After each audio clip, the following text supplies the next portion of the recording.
over the weekend, on Friday to be exact, we had the UK Parliament House of Commons voted, and now assisted suicide is the law of the land for anyone who has had a prognosis of 6 months or less.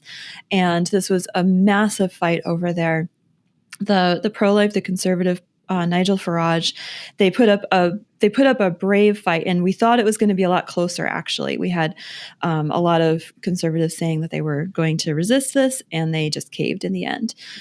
So absolutely tragic, and of course, it's being touted. I don't know if you can pull up that Jennifer Frey tweet. She had this is exactly what happens when these things pass. And this is what happened in the Netherlands. It's what happened in Canada. And she said, assisted suicide bills are always sold to the public as increasing autonomy and preserving dignity when we all know they do the opposite.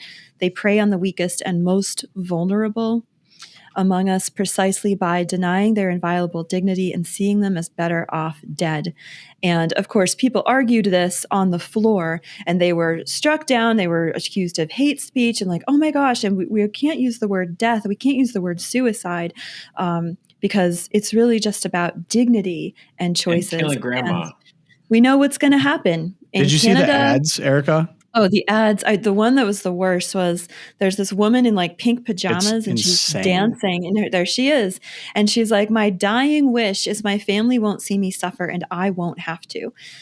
And this is just so antithetical to human life. My dying wish is that I would have a choice. My dad didn't. I mean, but these are in subways. False compassion. This is in subways in London, the Tube. You walk, you just go by it.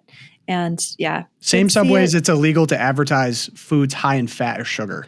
Well, or even to put up posters saying that a baby's heartbeat begins at 11 days, right? Like that, you can't put up pro-life anything, but you can put up this pro-assisted suicide garbage. And crazy. I mean, this is sort of the death of Canada. It's the king will sign it into law. There's a few more steps before it's actually law. Canada. But this is the death of UK. Canada already died, literally. They now 20% of deaths in Canada happen by assisted suicide or euthanasia through MAID. That's the way that this goes. We know, and they just barely stopped it from being extended to people with mental illness. So if you were mentally ill, you could walk in there and kill yourself. Right. As you can now in Belgium and the Netherlands. And in fact, in Belgium and the Netherlands, no, this is Canada actually. One of the conditions that you can list to get medically assisted suicide is homelessness. So you can say, well, I have chronic homelessness and no hope of finding a home. And so now you can die.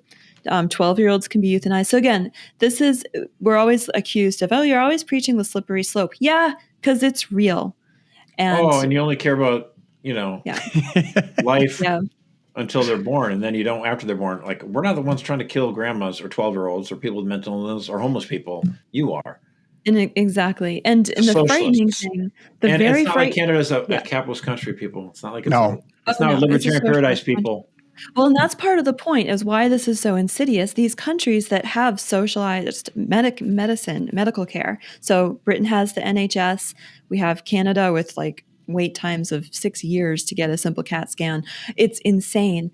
But the incentives, the financial incentive structure is to kill yourself. And for people to say, that'll never happen. We will never make palliative care more expensive than euthanasia. You're like, nope, where's the Bernie Sanders of the world who are always worried about billionaires and all their power? But then these billion-dollar federal agencies that, and suddenly they're not corrupt. Right. When it comes to euthanasia, they're not corrupt? Maybe power should be divisible as, and not concentrated. Maybe the problem is power concentrated. Well, there's actually a deeper conversation to be had on this. It's these are the long-term effects of a post-Christian society. The idea of inherent human dignity to all people from natural conception to natural death is a Christian concept that didn't exist before Christ. Mm-hmm. And so if you built, that's like the arguments of the West. What is inherent to the West and what we promise for all people that inhabit it are those Christian promises. So to even call America not a Christian country is somewhat untrue because inside of our Constitution, we have rights that protect us from this theoretically. And I'd like to point out this exists in 10 states in the United States right now. Yeah. So if you think this is just a Canada phenomenon, it's just a UK phenomenon, no, 10 states right now. I believe the exact specifications are If you have a terminal illness and because that's how it always starts, It's right? different state by state, but it's Different state by essentially state, but like- essentially you have a terminal illness. You only have 6 months left to live. You can make the decision basically as to whether or not you get euthanized. And what's even yet- insane on this episode, watch, and I hope we might even get less viewership because of this. We're talking about it. There's going to be a banner probably warning you. If you look this up on YouTube, as I did when I was digging this, they stop your whole YouTube search and they say, if you are considering, taking your own life, here's a hotline. Don't do this. There was just advertisements on the London subway to encourage people to literally end their lives themselves, right? And there's all these at the same time. Like the logic doesn't hold up at all. So that's why it's important to just hold fast. Like people see this as progress, and then it turns out progress just means, oh, you can take the lives of really young people and really old people, and that's somehow progress, and it's not. Yeah, I would encourage everyone to head over to First Things. Louise Perry, who is a Brit, she had an incredible article in there. She's not Christian herself, but she sees the importance, how the strangeness of Christianity in a way. She sees how it has changed Europe, and now with its absence, how Europe is again being transformed back into this paganism. But she has a great article this month in First Things, which has, after the events on Friday over there, turned out to be prophetic. She actually predicted that this would happen when she wrote the article, probably 2 months ago. But good job, Louise. Everyone's throwing around this quote from Stanley Hauerwas, who is a Protestant theologian. He wrote, quote, "My own view is that within 100 years, Christians may again be known as those odd people who don't kill their children or their elderly." That's a lot too. Like, yeah, we were those strange people 2,000 years ago, and looks like we'll be again. If the thought is that your life is your own, like how it's being sold in the UK is that this is compassionate because it gives people control over how much they suffer, how they suffer, when they die, when they don't die. And there's a really serious philosophical disagreement of whether or not your life is your own. And if you do have your life because you were created, or you just we're in a random universe where, you just clump of cells, all of a sudden you became a person and you're in complete control. It's the same arguments that we fight against with like transgenderism or other things. Like if your life is your own, yeah, you should be able to cut off your own body parts.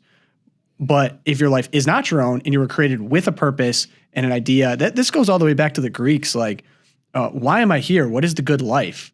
What is virtue? Understanding what you were given and trying to get to the best of that. This is completely anathema to what's going on in the UK and Canada.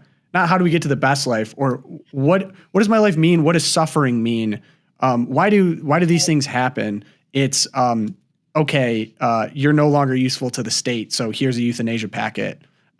Take it. Right.